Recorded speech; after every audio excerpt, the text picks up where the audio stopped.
Hello friends, कैसे हैं।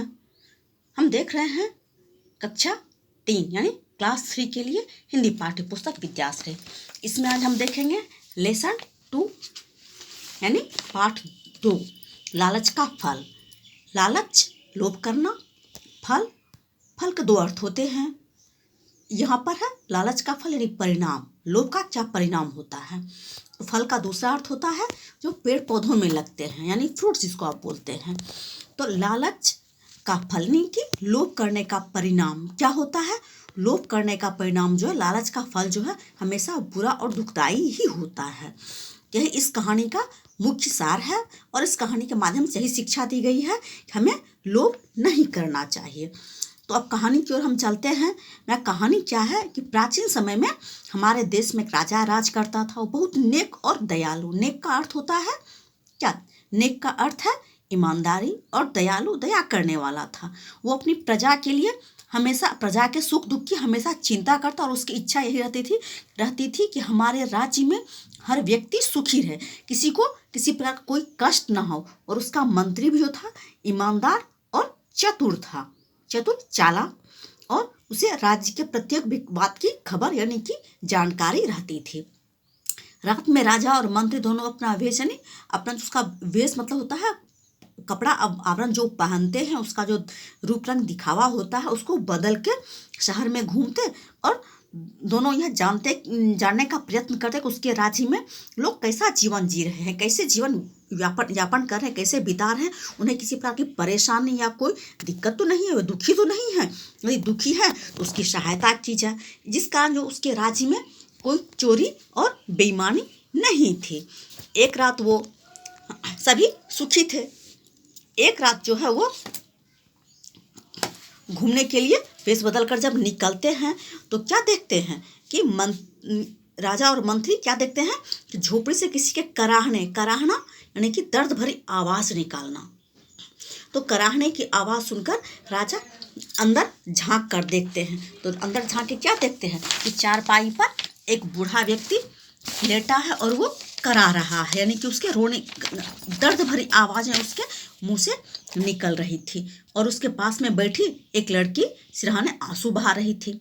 जब राजा और मंत्री झोपड़ी में जाते हैं और उन्हें देखकर लड़की खड़ी हो जाती है और उसके कारण, दुख का कारण और रोने का कारण, कष्ट क्या है, तुम्हें लड़की से प्रश्न करता है। तो लड़की बताती है ये मेरे पिता हैं और ये लकड़ी काट कर जीवन निर्वाह करते थे। उससे जो मिलता था लकड़ी काट कर शहर में बेचते और उससे जो प्राप्त होता था उससे वे अपना जीवन निर्वाह करते थे, यानी कि उसी से अपना रहन सहन का, खान पान आदि की वस्तुएं वो लाते थे।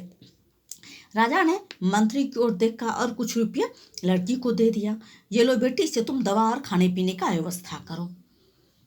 क्यों दिए? क्योंकि लकड़ी काट के जीवन यापन करते थे। अब बीमार होने के कारण वो, उसके घर में खाने को भी नहीं है और इलाज के लिए पैसे भी नहीं हैं। राजा ने मंत्री से इशारा देकर उन्हें कुछ पैसे दिलाए और बोले कि इसे तुम खाने पीने का सामान खरीद लेना। झोपड़ी से बाहर निकलने के बाद मंत्री ने कहा कि हमारे राज्य में अभी भी बहुत लोग दुखी हैं और गरीब हैं। बीमार को दूर करने का, इस दुखी और गरीबी और बीमारी को दूर करने का हमें उपाय सोचना चाहिए। मंत्री ने उत्तर दिया कि कल रात जो है हम लोग इसी गली से निकलेंगे और एक सोने की भरी मोहरें जो है, सोने की भरी मोहरें कहते हैं सिक्कों को, सोने के सिक्के जो है हम थैली में भरकर खिड़की से अंदर गिरा देंगे, इससे लोगों का दुख दूर हो जाएगा। इस प्रकार बातें करते हुए आगे निकल गए। ये बातें कौन? उसके पड़ोसी सुन लिए। उसके जो पड़ोसी थे, जो व्यक्ति रो रहा था, करा रहा था, कष्ट में था और बेटी रो रही थी जिसे राजा ने पैसा दिया, उसका पड़ोसी सुना और वो लालच में पड़ गया। मोहरों की बातें यानी कि सिक्कों की, सोने के सिक्कों की बातें सुनकर उसके मुंह में पानी आना, यानी कि लोभ आ जाना। लोभ आ जाता है, लालच उसके मन में भर जाता है और वह उसे पाने का उपाय सोचने लगते हैं। यानी उसका पड़ोसी जो है राजा और मंत्री की बातें सुन लेता है। सोने के से भरी मोहरें, सोने के मोहरों से भरी थैली जो गिराने की बातें राजा और मंत्री कर रहे हैं, तो अब पड़ोसी उसे पाने का उपाय सोचता है। और वो सुबह जो है बूढ़े से, यानी कि जो बूढ़ा व्यक्ति जिसके झोपड़ी में झांक के राजा और मंत्री गए थे, सोने की कुछ मोहरें पैसे, उसे कुछ पैसे दे के लड़की को गए थे कि तुम इसका इलाज कराना, उस बूढ़े के पास जाते हैं और कहते हैं बाबा ये अपना घर मुझे बेच दो, मैं तुम्हें 1000 रुपये दूंगा। उस झोपड़ी का 1000 कीमत सुनकर बूढ़ा को बहुत आश्चर्य हुआ, उसे देखने लगा। इस पर कि इस टूटे फूटे झोपड़ी घर की कीमत 1,000 रुपये क्यों कह रहा है। उसे चुप देखकर आदमी ने कहा, अच्छा 2,000 ले लेना। वो तो ये सोच रहा था बूढ़ा व्यक्ति कि जहाँ पूरा टूटा फूटा घर है, ये झोपड़ी नुमा घर, वो भी टूटा फूटा, उसका 1,000 क्यों ये देने के लिए आ रहा है। इसको चुप देखकर वो पड़ोसी क्या कहता है, 2,000, वो कीमत बढ़ा देता है। बूढ़े की लड़की होशियार यानी समझदार थी, वो समझ गई कि इसमें जरूर कोई ना कोई बात है, कुछ रहस्य कुछ राज है, तभी तो ये टूटे फूटे घर का 2,000 देने के लिए तैयार है। तो वो इतने कम में तैयार नहीं हुई, अंतिम में 5,000 रुपये में सौदा पक्का हो गया। सौदा पक्का होना यानी कि वस्तु की खरीद की बात तय हो जाना। तो सौदा यानी कि घर को बेचने की बात है, पक्का हो गई, सही हो गया। कितने में, 5,000 में। उस आदमी ने उन्हें 5,000 रुपये देकर वो घर खरीद लिया। अब वह उत्सुकता यानी कि जिज्ञासा के साथ वो पड़ोसी जो है रात में प्रतीक्षा इंतजार करने लगा कि कब जो है वो व्यक्ति हमारे इस घर में सोने के मुहरों से भरी थैली गिराते हैं और मुझे हाथ लगता है। ये बात जो है मंत्री अपने गुप्तचर होता है जो देश में घूमकर, देश से देश के बाहर घूमकर जो है रहस्य भरी बातों को पता लगाए और राजा को जानकारी दे। गुप्तचर से सौदे का पता लग चुका था। दूसरी रात जब राजा निकलते हैं तो मंत्री से उस गली में पूछते हैं कि तुमने मोहरों से भरी थैली लाए हो। अब राजा को तो, मंत्री को तो पता चल गया था गुप्तचर से, जो हर बात की खबर राजा को या मंत्री को दे उसे गुप्तचर कहते हैं। वेश बदल कर घूमता है और प्रजाओं में बैठकर उसके सुख दुख की कहानी जानकर, अच्छी बुरी भले बातें जानकर राजा तक पहुंचाते हैं और राजा उसके निराकरण का उपाय करते हैं। तो गुप्तचर से उसे पता चल गया था कि ये झोपड़ी जो है 5,000 रुपये में बिक चुकी है। तो जब उस गली के पास, उस गली में राजा और मंत्री वेश बदल कर आते हैं और उस घर के झोपड़ी के पास से गुजरते हैं तो राजा पूछते हैं कि तुमने सोने की मोहरों से भरी थैली लाए हो। तो मंत्री ने जोर से यानी कि आवाज अपनी बुलंद करते हुए पड़ोसी के व्यक्ति को सुनाते हुए कहते हैं कि महाराज, मैंने इस बूढ़े के लिए 5,000 रुपये सुबह दिलवा दिए। अब क्या कहता है राजा कि महाराज, मैंने इस बूढ़े को जो है 5,000 रुपये सुबह दिलवा दिए, यानी कि घर का जो सौदा हुआ। तो बोलते हैं 5,000 दिलवा दिए निर्वाह गुजर के लिए, तो इससे उसका निर्वाह के लिए काफ़ी है। सुबह 5,000 दिलवा, इसके निर्वाह यानी गुजारा के लिए काफ़ी है।